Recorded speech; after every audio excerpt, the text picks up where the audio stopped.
Yang? Yang? Pakilinis yung sasakyan. Ang dumi-dumi kasi aalis kami ng mga friends ko. Dalian mo, no?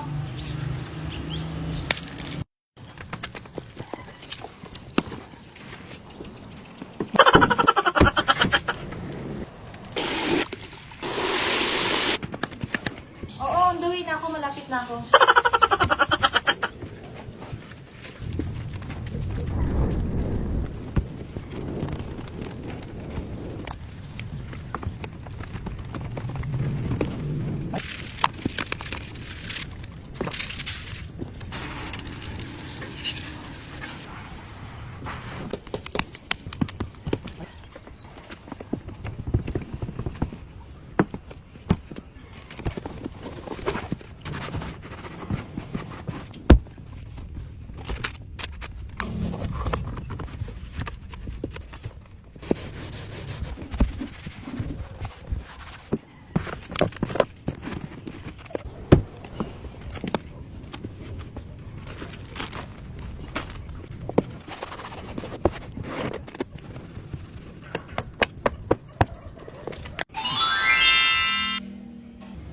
Yang, nag-text yung kaibigan ko, hindi na daw kami tuloy.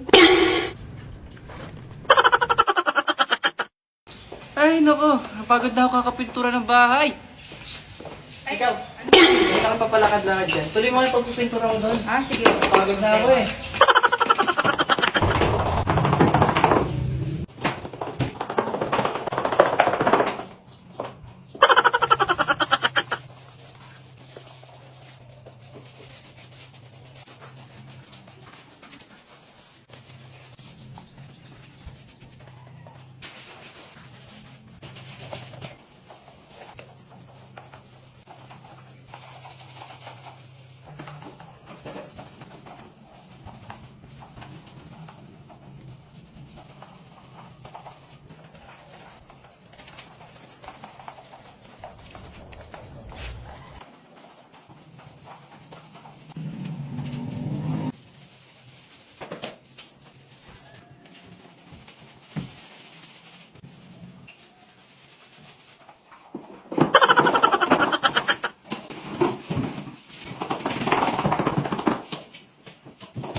Tingin? Ay!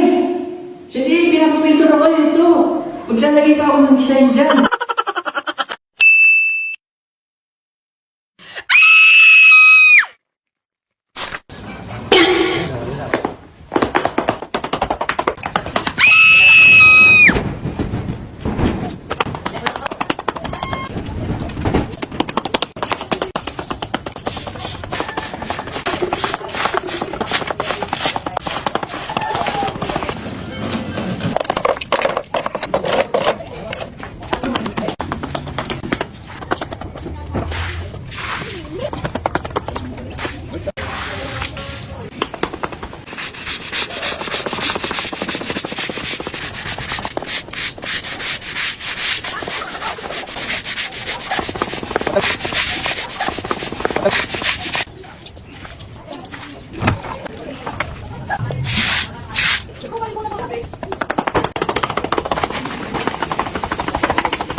May nagsabi pala sa akin, nagulatin mo yung mga nanonood na wag kang mag-update kung ano nang ganap sa bahay. Kaya pasensya na mga guys, kung di ko kayo nasama sa house journey. Kasi gusto ko nga, natapos na siya bago ko ipakita sa inyo. Na sobrang ganda na nga ng bahay mga guys. Kaya sa 7 buwan nga na pagkakagawa nito, ipapakita ko na sa inyo kung ano na nga ba yung itsura ng dream house.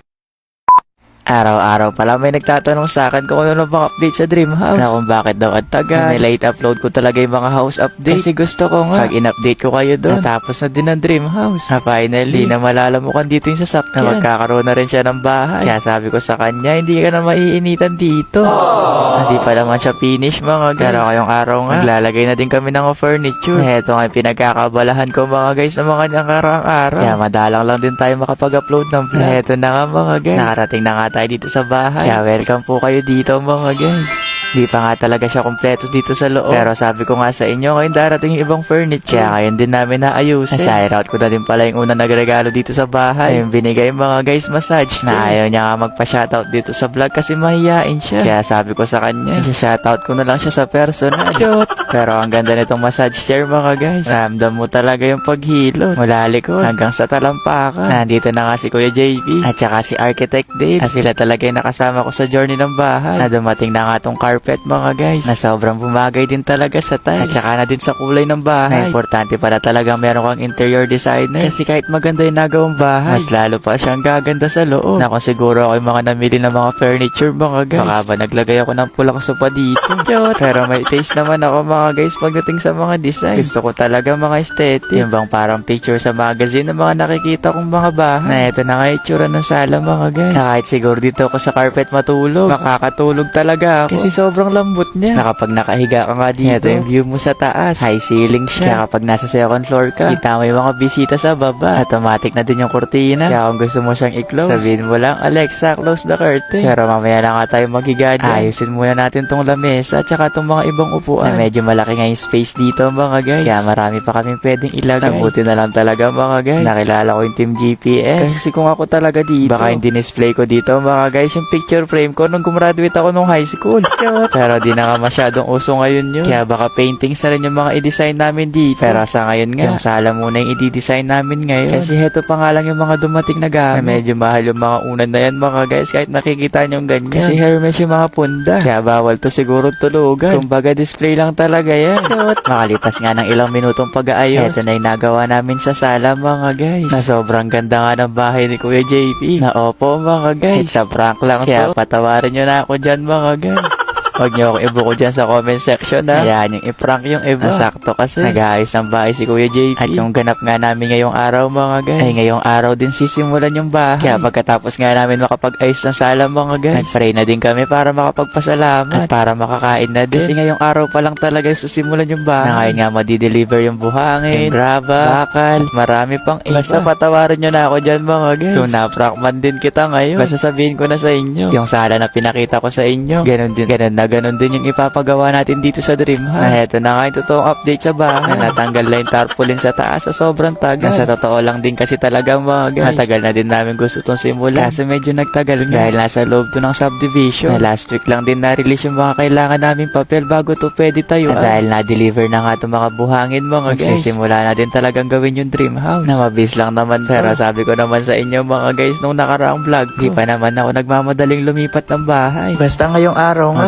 umpisa na sila maghukay. Na siguro kapag may mga natayo na dito mga guys, doon ko na siguro kayo i-update. Na baka magtaka kayo dito mga guys, merong maliit na space. Hindi yan tindahan ni mama. Tempasil yan. Yan ba yung maliit nilang space? Diyan nilalagay yung mga gamit ng mga nagtatrabaho. Kada oras mga guys, nagsisidatingan din yung mga orders. Basta mga guys, sa ngayon, heto muna yung update sa Dream House. Natuloy-tuloy na tong trabaho mga guys. Kaya meron na rin ako ma-update sa inyo. Basta mga guys, kung na-prank man kita ngayon, sorry na B.